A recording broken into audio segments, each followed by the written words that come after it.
사람들은 자기 인생의 목적에 대해서 관심이 많습니다. 성도들은 특히나 자기를 구원하신 그 하나님의 뜻이 무엇인가 늘 궁금해하지요.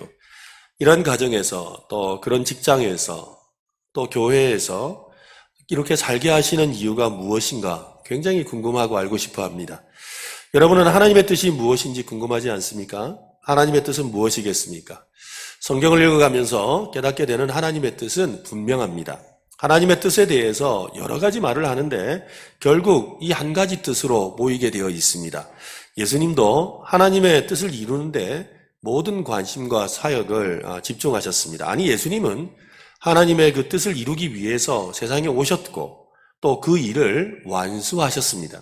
그것이 예수님이 이 땅에 사셨던 목적의 전부였다는 것이지요. 여러분, 하나님의 뜻이 무엇입니까? 어떤 분이 말하기를 하나님의 뜻은 원칙적으로 한 가지다 라고 말을 합니다. 하나님의 분명한 뜻은 세상을 구원하는 것입니다. 한번 따라합시다. 세상을 구원하는 것이다. 네, 하나님의 뜻은 세상을 구원하는 것입니다. 세상을 구원하는 것이 하나님의 유일하고 궁극적인 뜻이고 목표입니다. 그 뜻을 이루고자 자기 아들을 세상에 보내셨습니다. 예수님은 세상을 심판하러 오신 것이 아니라 세상을 구원하러 오셨다라고 말씀하셨지요. 요한복음 12장 47절에 보면 사람이 내 말을 듣고 지키지 아니할지라도 내가 그를 심판하지 아니하노라. 내가 온 것은 세상을 심판하려 함이 아니요 세상을 구원하려 함이라. 하나님은 이제 그 아들을 믿는 제자들을 세상으로 보내고 계십니다. 저와 여러분도 예수님처럼 하나님의 뜻을 이루는 그런 삶을 살아야 합니다. 예수님이 하나님의 뜻을 이루기 위해 하신 일은 복음을 전하는 것이었습니다. 세상을 구원하기 위하여 복음을 전하셨지요. 세상을 구원하는 하나님의 기쁘신 뜻이 담긴 복음을 전하는 일에 자신을 바치셨습니다. 기적과 표적을 행하신 것도 또 사람들을 가르치신 것도 제자들과 함께 시간을 보낸 것도 심지어는 십자가에서 죽고 부활하신 것도 모두 이 복음을 전하는 일과 관련이 있습니다. 복음을 전하는 것과 상관없는 예수님의 일은 하나도 없다라고 말을 해도 과언이 아니지요. 목회를 하면서 저도 이 목회의 기쁨을 누리고 보람을 느낄 때가 있습니다. 제가 생각하는 의도나 또 뜻, 또 하나님께서 제게 주신 어떤 마음을 이렇게 알아주는 그런 이 성도나 또 사람을 만나면 참 마음이 기뻐요. 그리고 그 뜻에 동의하고 함께 참여하는 것을 볼 때 이 목회의 보람을 많이 느끼게 되지요. 그런데 또 사역을 하다 보면 우리 교회는 없는데 그런 일이 있더라고요. 제 뜻을 알아주지도 못하고 오히려 오해하고 심지어는 알면서도 일부러 고의적으로 거절하고 반대하는 그런 경우를 만날 때가 있습니다. 참 그때만큼 힘든 일이 없지요. 사람의 마음도 그런데 하물며 하나님의 마음은 어떻겠습니까? 우리 하나님도 아마 마찬가지일 것입니다.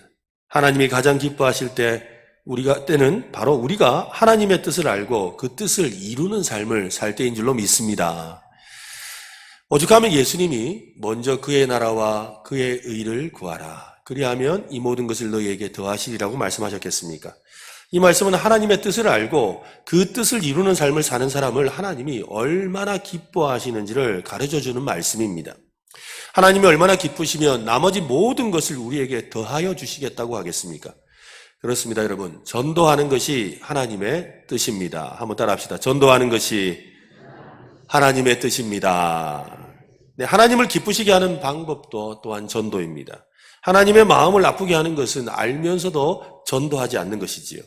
나는 구원받고 은혜를 받았는데 그 은혜와 사랑을 망각하고 살아가는 것입니다. 하나님의 마음을 근심하게 하고 또 슬프게 하는 그런 일을 우리는 멈추어야 합니다. 하나님의 마음을 기쁘시게 해드리는 오늘 저와 여러분 되었으면 좋겠습니다.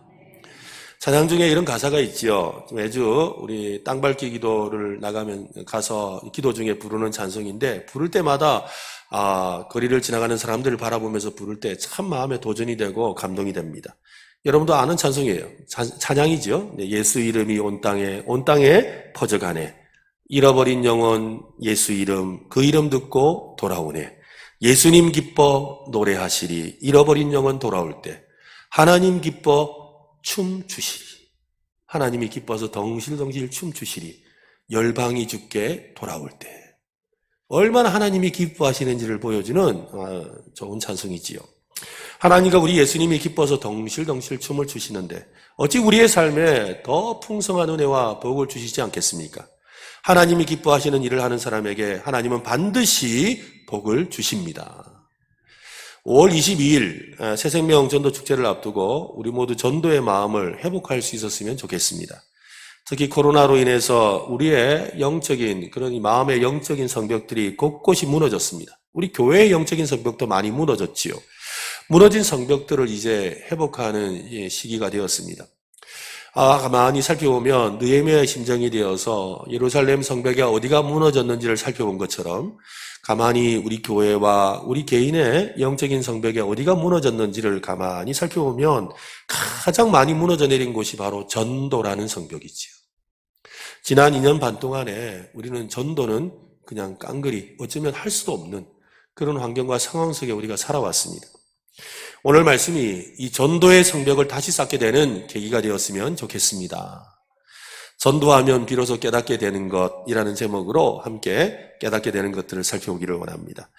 먼저 첫 번째로 진짜 거룩한 삶을 깨닫게 됩니다. 한번 따라 합시다. 전도하면 진짜 거룩한 삶을 깨닫습니다.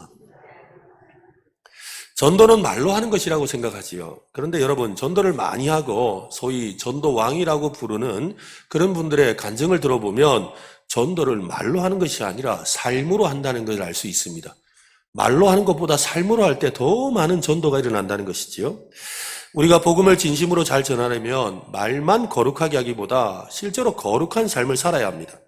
거룩한 말을 한다고 거룩한 사람이 아닙니다. 세상과 구별된 삶을 살아야 진정한 거룩한 사람이 됩니다.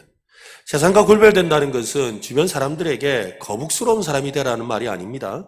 오해하면 안 됩니다.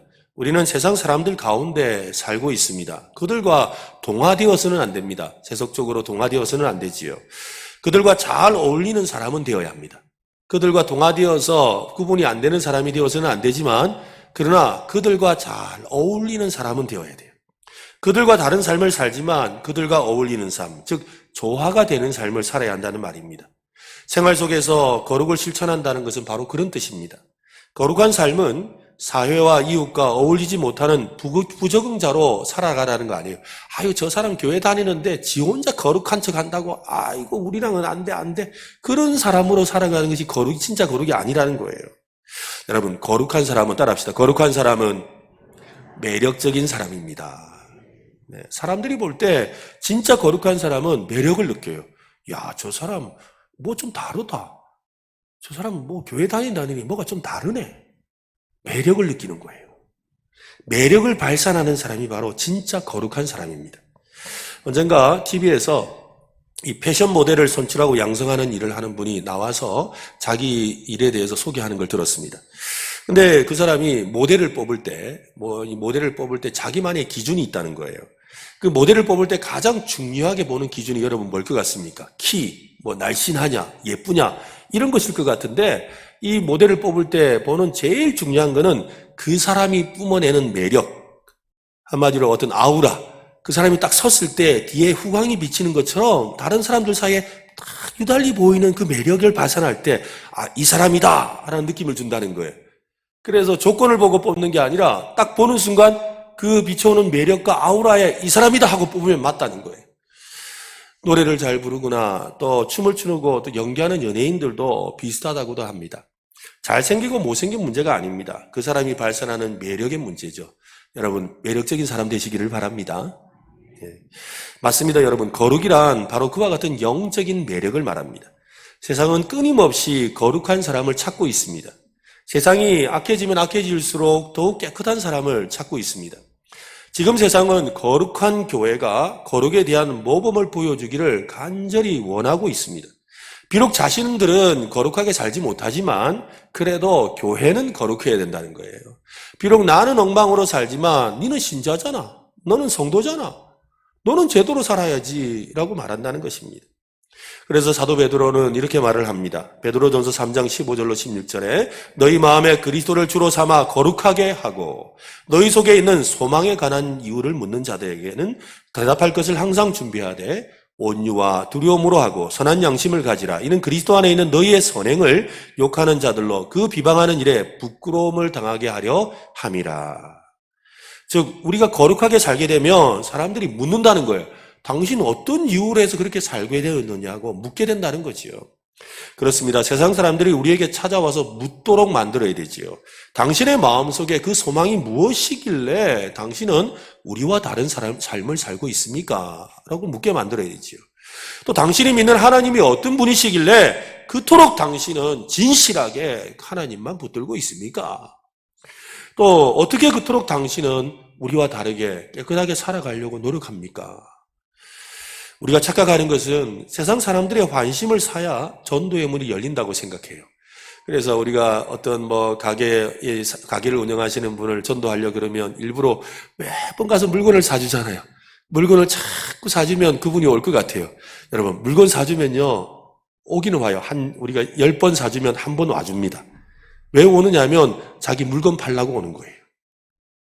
그런데 내가 그 가게에 볼 일이 있어서 가서 아유 고맙습니다 인사하고 물건을 고를 때도 예수 믿는 사람으로서 그죠?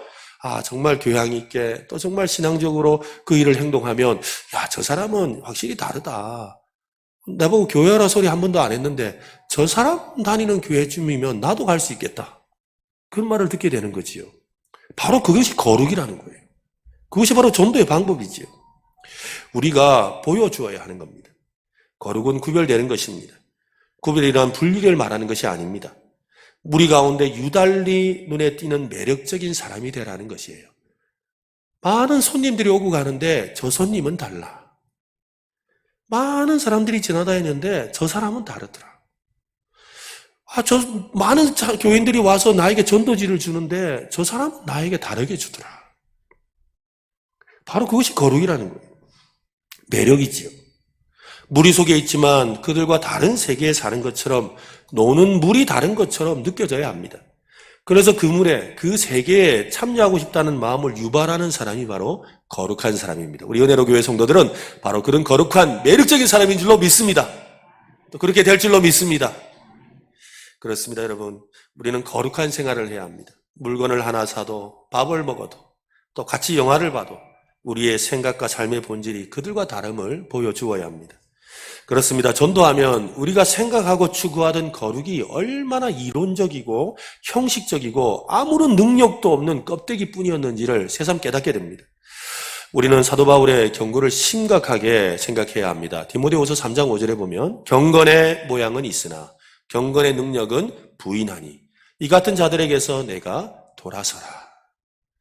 전도하면 자연스럽게 진짜 거룩한 삶이 무엇인지를 깨닫게 되지요.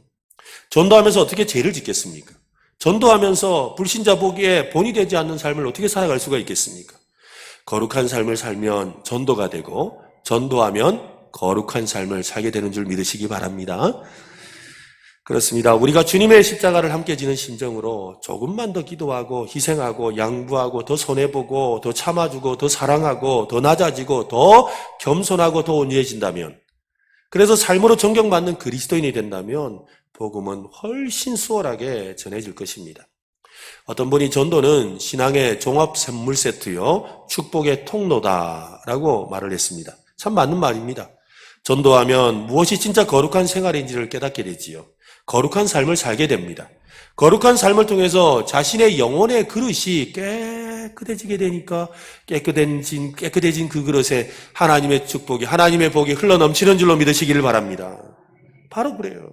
우리가 전도를 통하여 우리 영혼이 깨끗해질 때 그 깨끗한 그릇에 하나님의 사랑과 하나님의 복이 흘러넘치는 겁니다. 그래서 여러분, 전도하면 비로소 깨닫습니다. 무엇을요? 진정한 거룩한 삶이 무엇인지를. 이번이 이 전도를 통하여 우리도 이 거룩한 삶을 깨닫는 저와 여러분 되었으면 좋겠습니다. 어떤 분이 우리 마음에 있는 두 마리의 개를 내쫓아야 된다라고 합니다. 우리의 마음속에 두 마리 개가 살고 있다는 거예요. 이 무슨 말인가 하고 들어보니까요, 이 두 마리 개가 우리의 마음을 옹졸하게 만들고 또 부정적이고 수동적으로 만든다고 합니다. 그 두 마리의 개의 이름은 편견, 선입견, 편견과 선입견이라는 거예요. 개견자, 그래서 편견, 선입견이랍니다. 예수님은 모든 족속으로 가서 제자를 삼으라고 하셨습니다. 그런데 우리는 이 편견과 선입견으로 머뭇거리고 주저하지요. 성경에 보면 베드로가 이방인이었던 고넬료의 가정에 복음을 전하려고 할 때 바로 이 두 마리 개, 편견과 선입견이 마구 지저댔습니다. 안 된다는 거예요. 못 간다는 거예요. 갈 수가 없다라는 거죠. 그에게 복음을 전할 수 없다라고 계속 지저댔죠. 또 그들에게 복음을 전하고 돌아왔을 때 예루살렘에 있던 사도들과 교회 지도자들도 그들의 마음에 있는 이 두 마리의 개, 편견과 이 선입견이 지저댔습니다. 편견과 선입견이 모든 족속으로 제자를 삼으라고 하는 예수님의 그 명령과 그 소리를 듣지 못하게 만들었습니다. 예루살렘을 넘어 온 유대와 사마리아와 땅끝까지 복음을 전하라는 주님의 뜻과 명령은 온 세상에 있는 여러분, 유대인들에게 전하라는 거 아닙니다, 여러분. 예루살렘에 있는 유대인, 사마리아에 있는 유대인, 온 유대에 있는 유대인, 온 땅에 흩어진 유대인들에게 복음을 전하는 말씀이 아니었죠. 모든 민족, 모든 족속이었습니다. 그런데 그들은 편견과 선입견으로 예루살렘에서 조금도 앞으로, 한 발자국도 앞으로 나아가지 않고 머물고 있었습니다. 예수님이 모든 족속이라고 하셨을 때 어떤 민족, 어떤 나라, 어떤 사람, 어떤 부류, 어떤 죄인을 제외하라고 말씀하신 적이 없습니다. 부목사로 제가 사역을 할 때 이 탈북민을 위한 예배가 있었습니다. 근데 이제 잠깐 그 사역자가 비게 되어서 제가 잠깐 맡아서 인도한 적이 있습니다. 그곳에서 제가 이제 첫 번째로 설교할 때였는데요. 제가 설교를 하면서 이런 말을 했습니다. 여러분, 김정은이도 예수 믿고 변화되도록 기도해야 합니다. 북한의 김정은이도 예수 믿고 변화되도록 여러분 기도해야 됩니다. 라고 했더니 아무도 아멘을 안 해요. 그리고는 분위기가 싸한 거예요. 그 심지어는 그래서 제가 막 설명하는데 어떤 분은 막 달려들듯이 막 성질을 내는 느낌이 확 오는 거예요.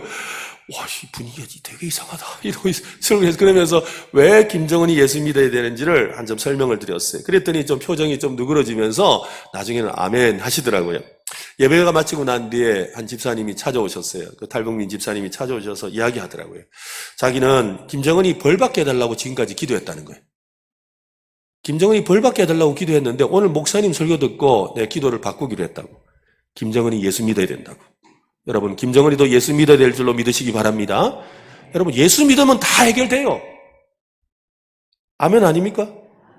그죠? 김정은이 예수 믿으면 북한 변화됩니다.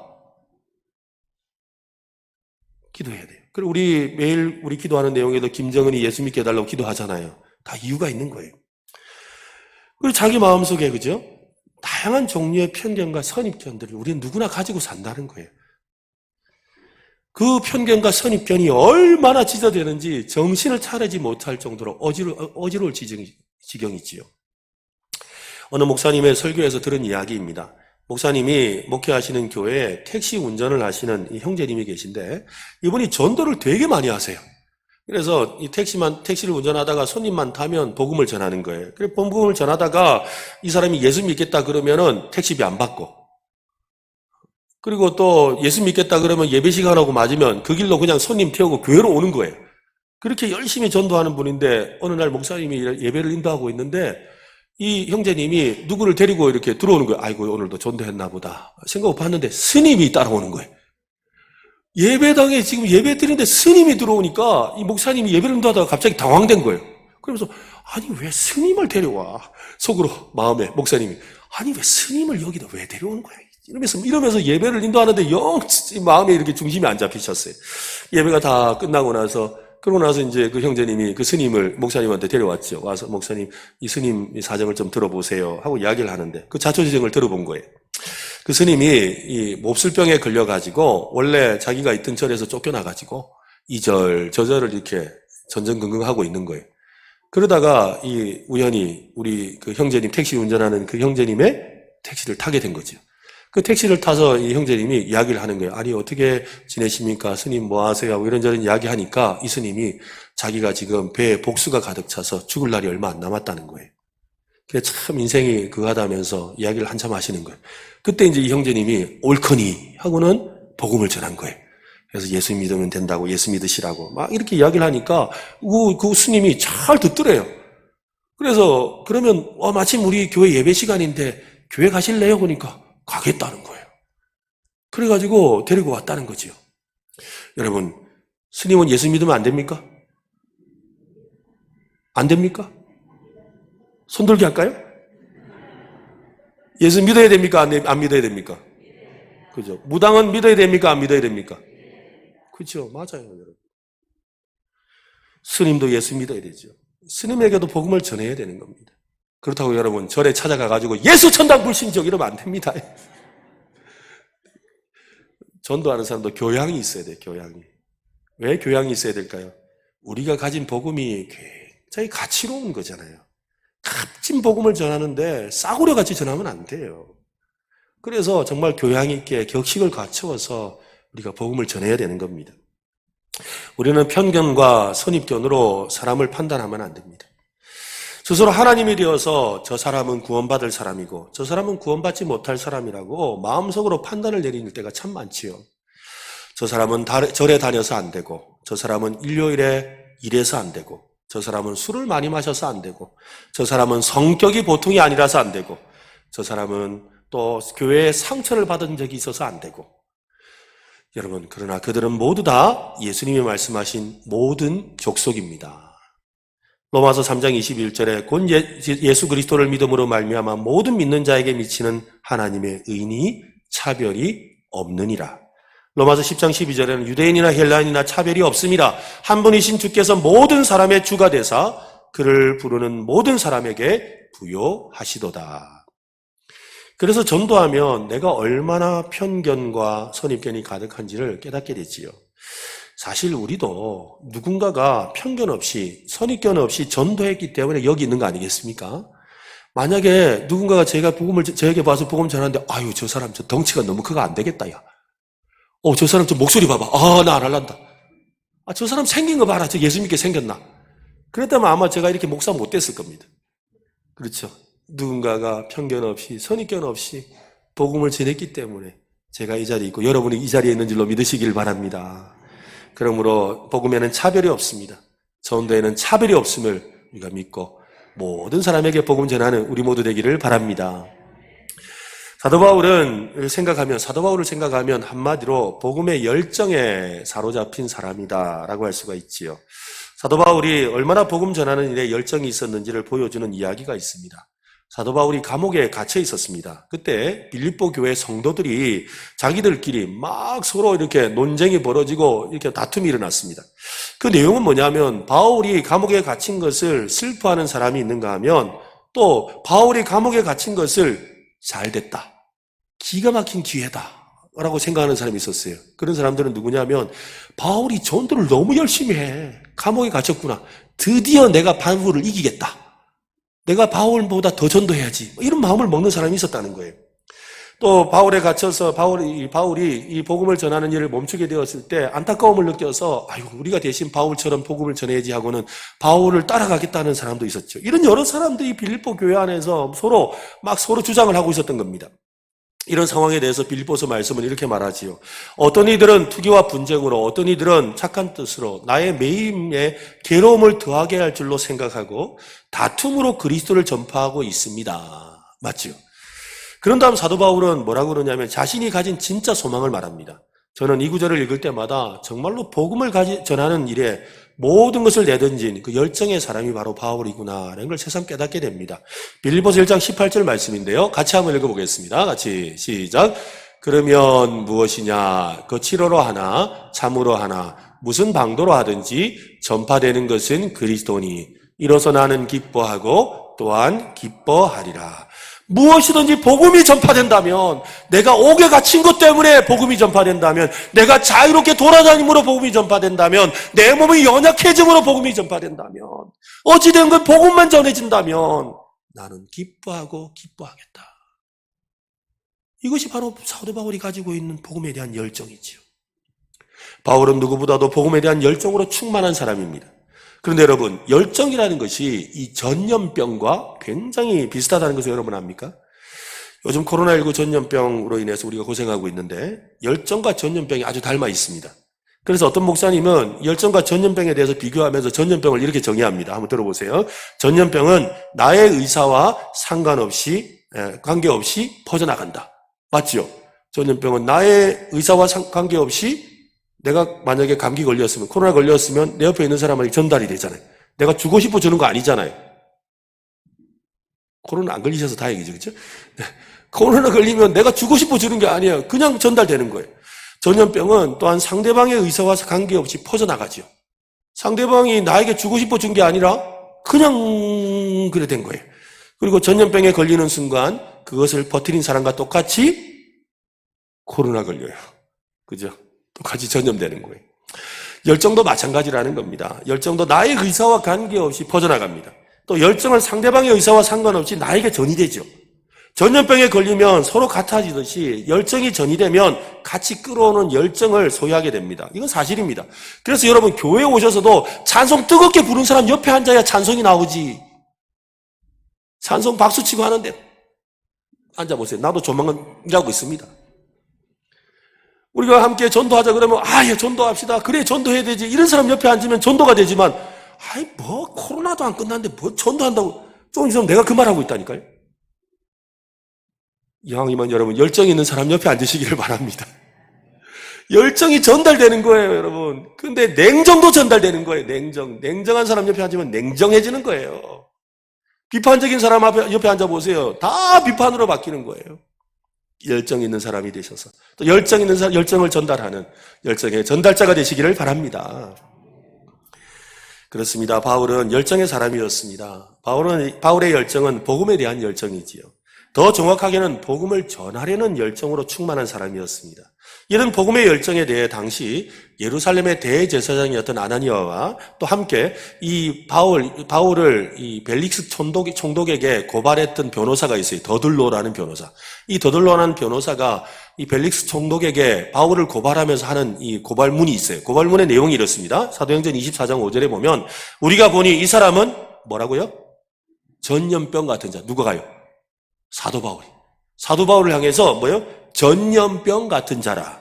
천하에 흩어진 유대인을 다 소유하게 하는 자요. 나사렛 이단의 우두머리라. 저 사람이 바로 전염병의 진원지입니다. 저 사람에게서부터 다 전염됐어요. 지금 이렇게 말하는 거예요. 바울을 전염병 같은 자라고 합니다. 맞습니다. 전염병 같은 자 되는 것이 복음 전도자의 모습이고 성도의 모습이 되어야 합니다. 무엇이 바울을 열정의 사람, 열정의 전도자가 되게 만들었습니까? 무엇이 그를 전염병자와 같다고 그렇게 말을 듣게 만들었을까요? 예수님께서 주신 것 때문이죠. 예수님이 주신 것을 가지고 있어서 그렇게 된 거예요. 예수님은 부활하시고 제자들 앞에서 하늘로 올려오시기 전에 제자들에게 마지막으로 당부하셨어요. 오늘 본문이 바로 예수님이 마지막으로 당부하신 제자들에게 맡기신 거예요. 그 내용입니다. 예수님이 맡기신 3가지가 나오는데요. 첫째는 복음입니다. 따라합시다. 복음을 맡기셨다. 오늘 보면 46절과 47절을 보시면 복음의 핵심이 나옵니다. 우리가 이전에 에베소서 말씀을 통해서도 배운 적이 있지요. 46절과 47절에 또 이르시되 이같이 그리스도가 고난을 받고 제3일에 죽은 자 가운데서 살아날 것과 또 그의 이름으로 제3을 받게 하는 회개가 예루살렘에서 시작하여 모든 족속에게 전파될 것이 기록되었으니 그리스도가 고난을 받고 제3일에 죽은 자 가운데서 살아날 것과 또 그의 이름으로 제3을 받게 되는 회개. 이것이 바로 복음이지 않습니까? 예수님은 바로 이 복음을 전도자에게 주셨습니다. 이 복음에 여러분 능력이 있습니다. 그래서 사도 바울은 복음은 곧 능력이라고 그랬어요. 이 복음을 우리가 제대로 간직했다면 우리 속에 열정이 넘치는 줄로 믿으시길 바랍니다. 복음을 소유한 사람은 열정이 있을 수밖에 없어요. 복음을 가진 사람은 그 열정을 전하고 싶은 마음이 생길 수밖에 없는 거지요. 그래서 복음이 우리 안에서 능력으로 역사할 때 열정이 솟구치는 겁니다. 두 번째로는 사명을 맡기셨습니다. 48절에 보면 너희는 이 모든 일의 증인이라 라고 하셨습니다. 여기서 너희라는 말은 여러분 제자들만 말하는 것이 아닙니다. 그 너희라는 이 말을 읽고 있는 오늘 저와 여러분도 해당하는 줄로 믿으시기를 바랍니다. 모든 사람을 향해 예수님이 말씀하신 거예요. 복음을 소유한 성도는 모두 다 증인이 되어야 합니다. 여러분 열정은 언제 생길까요? 사명이 있을 때 생기죠. 사명이 있을 때 생겨요. 전도하라고 하면 열정이 생깁니다. 사명을 가지면 그 일을 이루고 싶은 마음이 생겨서 막 열정이 솟구쳐 오르는 거예요. 사명이 분명할수록 열정도 뜨거워집니다. 세 번째로는 성령의 능력을 맡기셨습니다. 49절 말씀을 한번 보십시오. 같이 한번 읽어봅시다. 시작. 볼지어다 내가 내 아버지께서 약속하신 것을 너희에게 보내리니 너희는 위로부터 능력으로 입혀질 때까지 이 성에 머물라 하시니라. 여러분, 전도자에게는 성령의 능력이 필요합니다. 불같은 성령의 능력이 필요합니다. 성령의 능력이 그런데 여러분, 우리 안에 있습니다. 다시, 성령의 능력이 우리 안에 있습니다. 다시 받으면 되는 거 아니에요. 성령님이 우리 안에 계신단 말이에요. 우리와 함께 하시는 성령님이 바로 불이죠. 우리 찬송가에 불같은 성령, 불이라고 이야기하잖아요. 불이 우리 속에 있다고요. 옆 사람에게 말씀합시다. 당신 안에 불이 있습니다. 한 번 더 합시다. 당신 안에 뜨거운 불이 있습니다. 네. 뜨거워 하고 싶지만 참고. 네. 여러분, 우리 안에 뜨거운 불이 있다고요. 성령의 불이 있다고요. 불이 있습니다.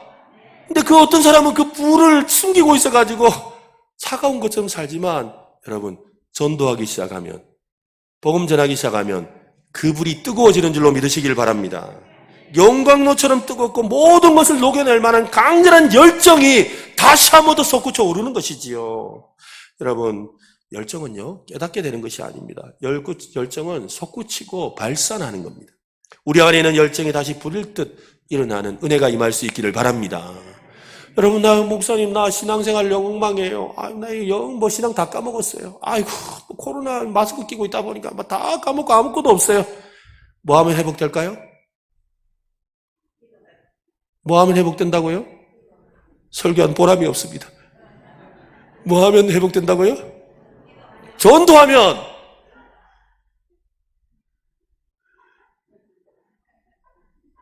뭐 하면 회복된다고요? 전도하면 회복돼요. 전도하면 회복된다고요. 여러분, 다시 한번 우리의 열정이 회복될 수 있기를 바랍니다. 우리가 전도할 때 불같은 성령님이 우리 안에서 능력으로 역사해 주실 줄로 믿습니다. 전도하면 성령의 불이 나의 온몸과 영혼을 휘감는 것을 경험하게 됩니다.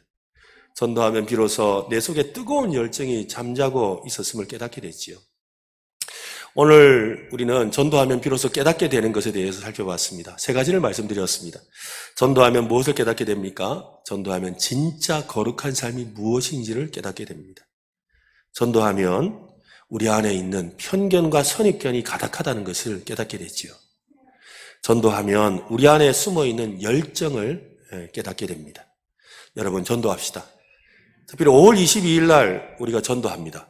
근데 5월 22일 날 전도하는 날을 뭐라고 부르냐면 한번 따라합시다. 날 잡아서 전도하는 날이다. 원래 매일 해야 되는데 우리가 1년에 한 번 날 잡아서 하는 거예요. 날 잡아서 하는 날은 특별히 다 해야 되는 날인 거죠. 날 잡아서 하는데 안 하면 좀 이상한 거예요. 한 번 더. 그날은 무슨 날이다? 날 잡아서 전도하는 날이다. 나를 잡았으니 전도해야 되는 거예요. 5월 22일에 우리 온 성도들이 한 마음으로 정말 전도를 통해서 우리의 거룩한 삶이 다시 한번 회복되고 정말로 우리의 삶에 있는 편견과 선입견을 내려놓고 하나님이 모든 족속을 구원하시려는 그 하나님의 뜻을 발견하고 우리 안에 식었던 열정들이 회복되는 역사가 일어날 수 있기를 예수님의 이름으로 축원합니다.